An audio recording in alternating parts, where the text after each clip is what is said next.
What's up, gang? This is Ed at Headed to Work. Today we're going to be covering resume building in this particular video. So what I would do is go ahead and pause the video right now. We'll grab yourself a pen and paper so that you can kind of take down some notes over here. Okay. There's two main things that we're going to be covering with you folks, and that's building this resume to try to get the interviews, and then interview skills so you can get hired. Okay, so it's very important that we have a good resume that we can put in front of somebody that's going to paint the picture of what they need to know, so they're going to decide whether or not they're going to call you in for an interview. Okay, so go ahead and grab the pen and paper. Go ahead and come back.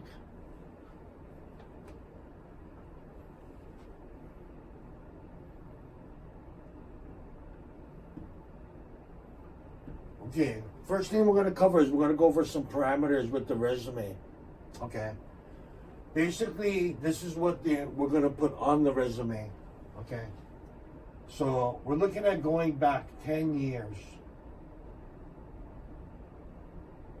Okay, so basically we're looking at what have you done lately. Okay, and so right, this year is 2020, so 2010 to 2020. Let me get a different color here for you guys to see better. Okay. You can do the fat black one.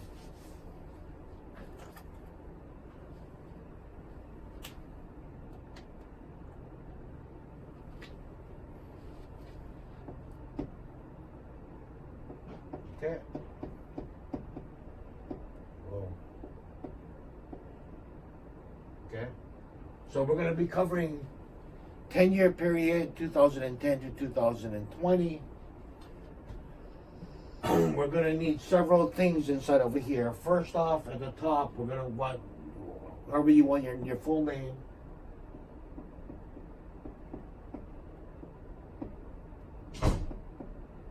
We're going to want an address.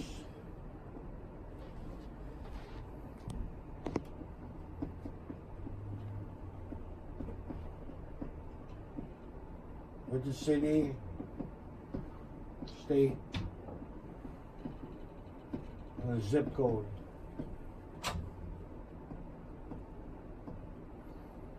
And then we're going to want an email address.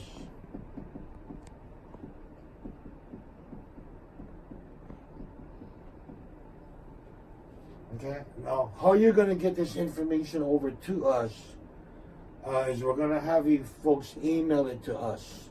Okay, so here's our emails over here. Okay, you can send it to me, that's fine. My email is edmundn@ihshawaii.org. Okay, you can always call me at my number to make sure that I received it, which is 688-3130. And then you'll see right there's Jerry's numbers as well. Okay, if you want to go ahead and send it to her, you have her information there. Okay, but at the top of the resume, we're going to need your full name, the address, the city, state, zip, and your email address. So include that. Okay, and keep in mind we're going to go back 10 years. Okay, so write this down. Pause the video, write it down, and then I'm going to erase this right now. And then we're going to go into the content of the resume. Okay, so usually it has like an objective. Don't worry about the objective right now. What we need is, we need the name of the company. This is the most recent employer. Name of company.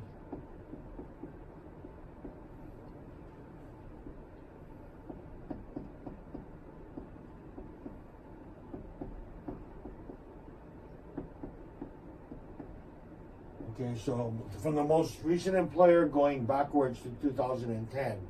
Okay. Name of the company.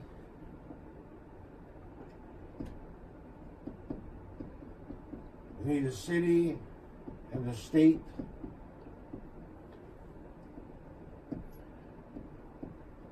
And we need your job position.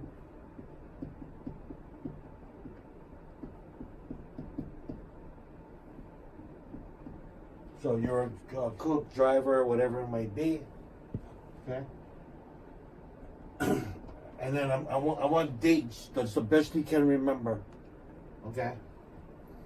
So, and you might not remember exactly what day and all that, but try to remember the month and the year that you started and finished. Okay. So let's say for whatever the job is, it's you want the month and the year.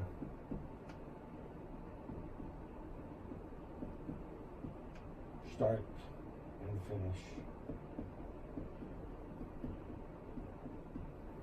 Okay, so like, you know, February 2017 to whatever, May 2019, like that.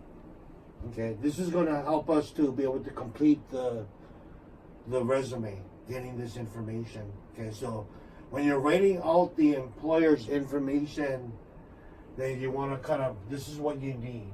Okay, so take a second, write this down, pause the video, whatever you got to do. Then I'm going to erase this guy, and we're going to go into content now.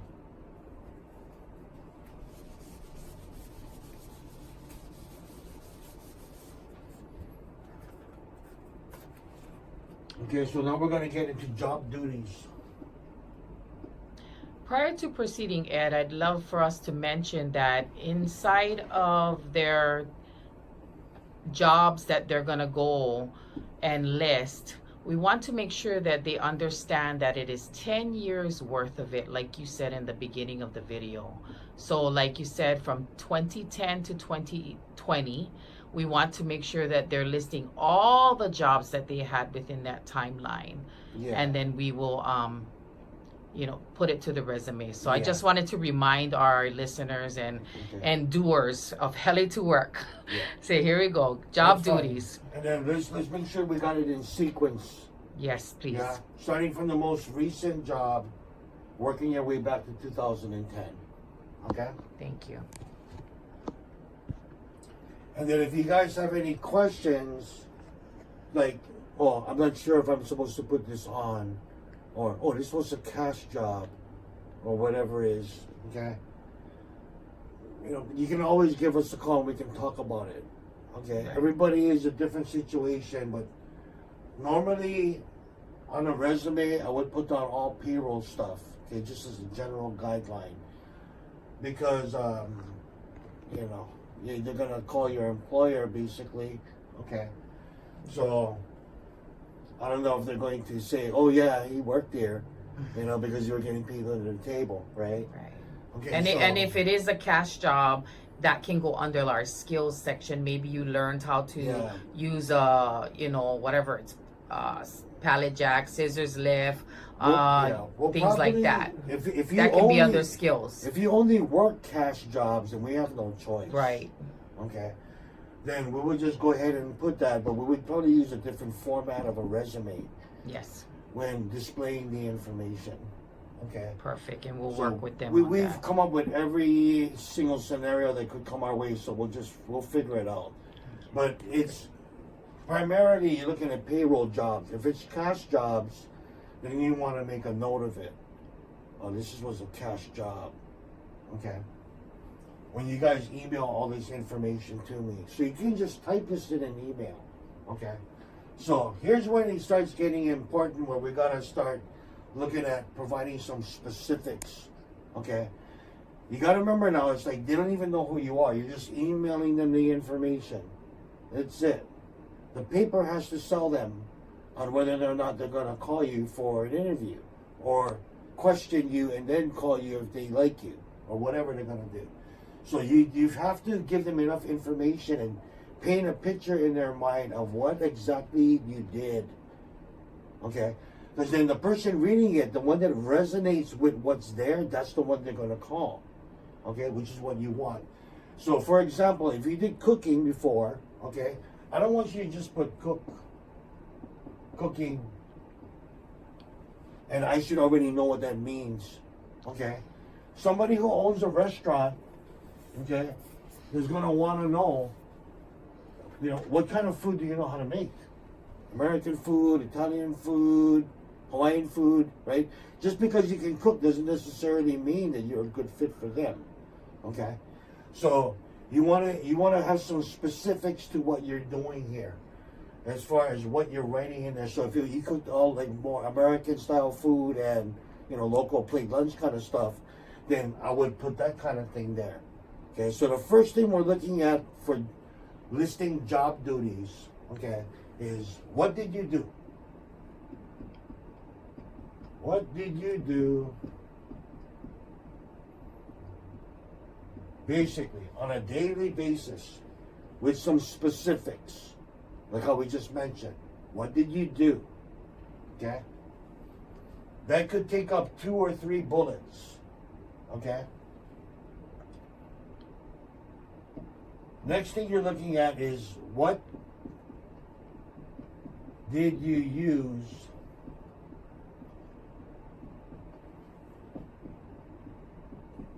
to get the job done?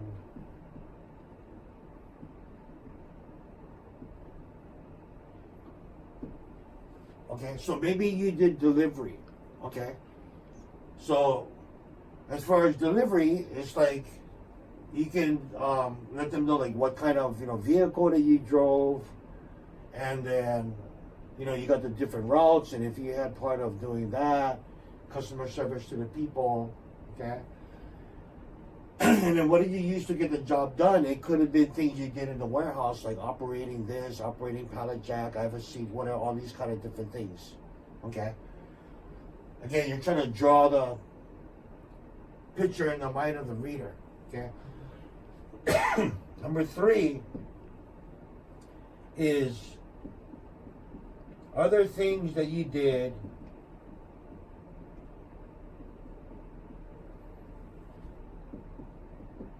that was more, not on a daily basis, but more occasionally. Maybe you did training of new people, or once a month you ran inventory, or whatever it might have been. Okay? And then what info on what they're going to want to know.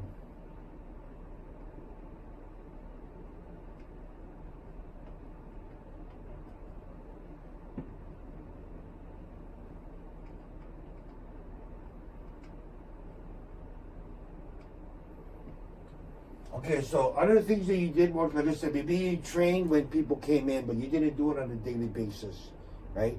Maybe you maintained the vehicle, or for servicing, you did it once a week or once every 2 weeks, but it wasn't a daily thing, okay?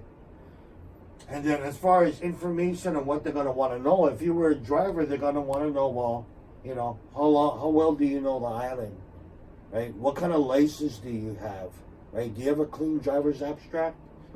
Where if you were going to be going after more office-y kind of type of work, they're probably going to want to know, well, how fast do you type? Do you know how to do 10 key, right? What kind of Microsoft Office programs do you know? With the email, Word, Excel, okay? Again, you're trying to have some specificity and draw this picture of what you did into the mind of the reader, so that when you look at it, they have enough information there to go, okay, I want to talk to this person. If I leave out, let's say if I leave out like my license information and all this, and I'm a driver, that I don't put that I have CDL and all this kind of stuff like that. They don't know. It's easier, and if they need somebody for CDL, right, it's all they're going to do is grab the paper and put it away. I'm not going to be seen anymore. So you got to make sure that you have all these little things that you know that they're going to want to know on top of here, okay? Because chances are that's the information that they're going to go by to call you, okay? So can I do 2 more minutes to finish it up? Yes, and so we want to go ahead and make sure that they're doing this for each job that they have held. So Yes. let's say you've had 5 jobs. We want to make sure that the job duties are listed for each job that you had throughout that timeline. And then for me, as well as when we're looking at sometimes you don't know what to list on a resume job objective. So, I'm sorry, a job duty.